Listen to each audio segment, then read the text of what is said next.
آج آپ کے سامنے ایک انتہائی منفرد پیغمبر حضرت داؤد علیہ السلام کے بارے میں کچھ رکھنا ہے۔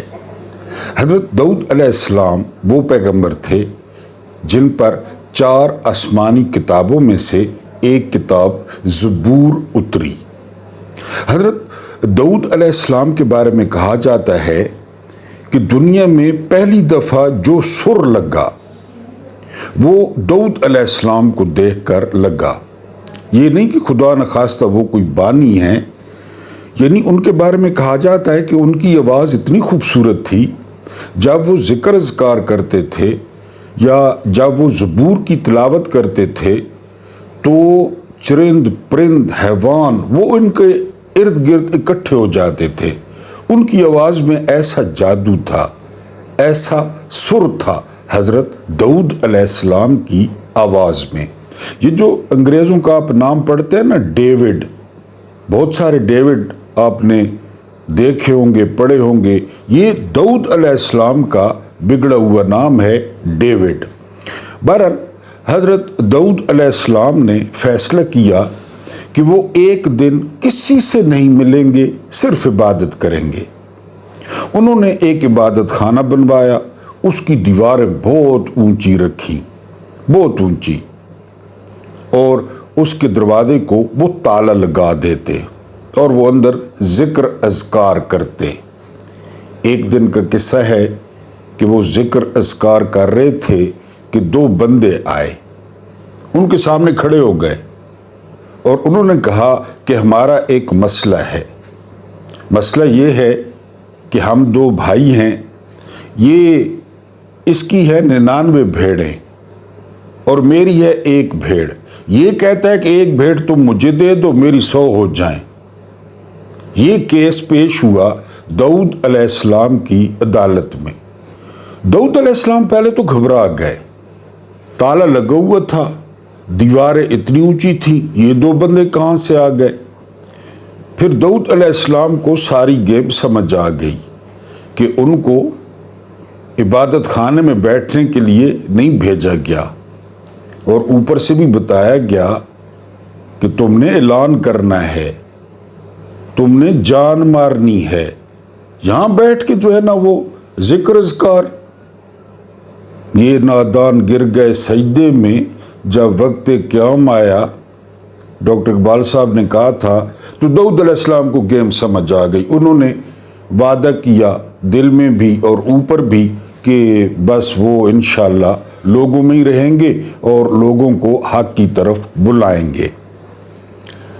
داؤد علیہ السلام بیٹھے تھے کہ ان کو ایک درویش کا پتہ چلا کہ وہ درویش جو ہے وہ ہر وقت اپنے صحن میں بیٹھ کر کہتا رہتا ہے، مجھے مقدر کا رزق دے دو، مجھے مقدر کا رزق دے دو۔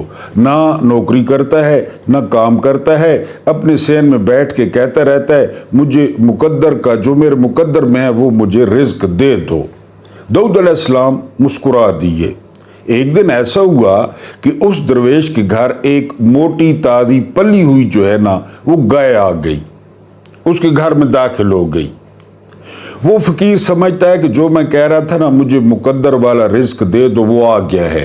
اس نے فوراً بندہ بلایا، گائے ذبح کرائی اور اس نے کہا کہ آپ مجھ تک، میرے لیے کافی عرصے تک یہ جو ہے نا وہ چلے گی، کباب شباب بنائیں اور موجیں کریں۔ تھوڑی دیر گزری تھی کہ گائے کا مالک آ گیا۔ اس نے گائے کی حالت دیکھی تو اس نے رولا ڈال دیا کہ یہ کیا کیا تم نے؟ رولا بڑھ گیا، بندے اکٹھے ہو گئے۔ فقیر کہتا تھا میرے گھر میں آئی ہے، میرا رزق تھا۔ وہ کہتا تھا کہ یہ کس طرح ہو سکتا ہے، تم نے میری گائے ذبح کر دی۔ معاملہ داؤد علیہ السلام کے پاس پہنچ گیا۔ داؤد علیہ السلام نے سارا واقعہ سنا اور انہوں نے کہا کہ یار زیادتی ہے، یہ جو ہے نا گائے آئی ہے اور تم نے ذبح کر دی ہے۔ فقیر کہے کہ میں اتنے عرصے سے دعائیں کر رہا تھا کہ جی میرے مقدر کا رزق بھیجو، اس نے بھیج دیا، میں نے اس کو کاٹ دیا۔ داؤد علیہ السلام مشکل میں پھنس گئے۔ انہوں نے کہا کہ جی اب عدالت برخاست کرتے ہیں، آپ لوگ کل آئیں۔ لوگ سمجھ گئے کہ ہاٹ لائن پہ رابطہ کرنا ہوگا، گائیڈ لائن لینی ہوگی۔ ظاہر ہے پیغمبر اپنی مرضی سے کچھ نہیں کرتے۔ لوگ چلے گئے۔ اگلا دن آ گیا، داؤد علیہ السلام کو ہدایات مل گئی۔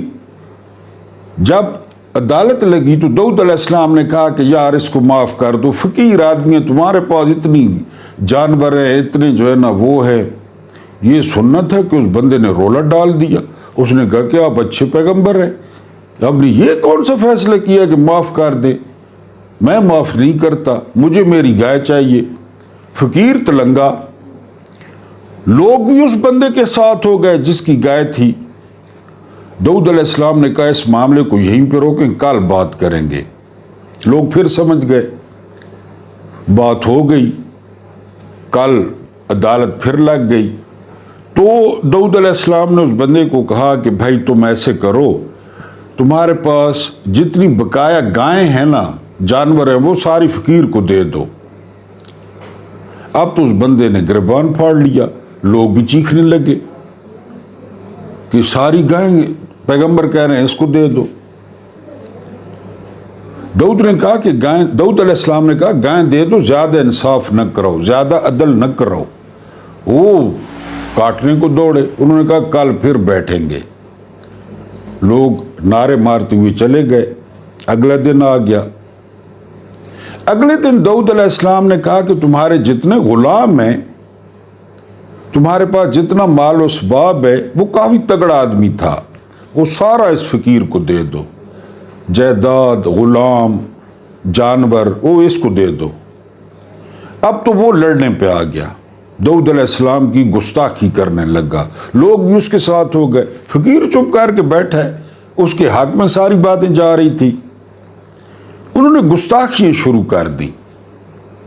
داؤد علیہ السلام اپنی جگہ سے اٹھے، اس بندے کا ہاتھ پکڑا زور سے، اسے ایک قسم کا گھسیٹتے ہوئے ایک طرف چل پڑے، پیچھے سارا شہر بھی اور پیچھے فقیر بھی۔ وہ ایک دریا کے کنارے پہنچے، بڑے خوبصورت درخت کے نیچے کھڑے ہو گئے، بڑے لوگ، پیغمبر، دریا بہہ رہا ہے۔ داؤد علیہ السلام نے کہا کچھ یاد آیا ہے؟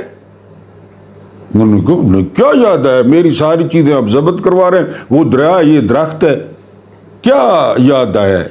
داؤد علیہ السلام نے کہا ذرا ذہن پہ زور دو، کچھ یاد آ جائے۔ وہ اکڑ گیا، وہ گستاخیاں کرنے لگا۔ داؤد علیہ السلام نے ایک جگہ کھودی، وہاں سے ایک چھری نکلی، اس چھری پر ایک نام لکھا ہوا تھا، اس چھری پر خون لگا ہوا تھا، وہ نام اس فقیر کے باپ کا تھا، وہ چھری اس فقیر کے باپ کی تھی۔ پیغمبر نے چھری نکالی اور کہا کہ اس چھری سے اس فقیر کے باپ کو قتل نہیں کیا تھا، اور یہ سارا مال اس فقیر کے باپ کا نہیں تھا، تم اس کے غلام نہیں تھے، جب اس کا انتقال ہوا تو اس بچے کو تم نے ٹھڈے مار کے گھر سے نہیں نکالا تھا، یاد کرو۔ حیران پریشان دنیا، وہ بندہ بھی نہ جائے ماندن نہ پائے رفتن، وہ کون سا کیس لڑ رہا ہوتا اور بات کہاں پہ پہنچ گئی، اس کے پاس کوئی جواب نہیں تھا۔ پیغمبر نے کہا بتاؤ کڑک کے، آپ وہ دوسرے روپ میں آ گئے۔ اس نے کہا اسی طرح۔ داؤد علیہ السلام نے کہا میں نے منع کیا تھا انصاف نہ کراؤ، عدل نہ کراؤ، معاف کر دو، تم نہیں رہے۔ فقیر کو چھری دی اور کہا کہ گردن کاٹ دو اپنے باپ کے، جو ہے نا وہ قصاص میں، اس نے تمہارے باپ کو قتل کیا، اس کے پاس جو کچھ ہے وہ سارا تمہارا ہے۔ شہر والے بھی ہکا بکا، حقیقت کھل گئی، فقیر نے اس کی گردن اڑا دی، اور وہ راتوں رات سب سے بڑا تاجر بن گیا۔ میں اکثر کہتا ہوں نا اینڈ پہ، عدل نہ مانگا کریں، عدل معاف کر دیا کریں۔ اگر وہ دریا پہ لے گیا نا، درخت کے نیچے لے گیا اور اس نے چھری نکال لی اور آپ کے سارے راز فاش کر دیے، میرے راز فاش کر دیے، ہمارے دلوں میں کیا ہے، ہمارے دماغ میں کیا ہے، ہم کیا کیا لوٹنا چاہتے ہیں، ہم کس کی ٹانگ توڑنا چاہتے ہیں، ہمارے ارادے کیا ہیں، معاذ اللہ، تو پھر بڑا مسئلہ۔ وہ ایک گائے پہ بات ختم کر رہے تھے داؤد علیہ السلام کے معاف کر دو، ایک گائے پہ بات ختم کر رہے تھے،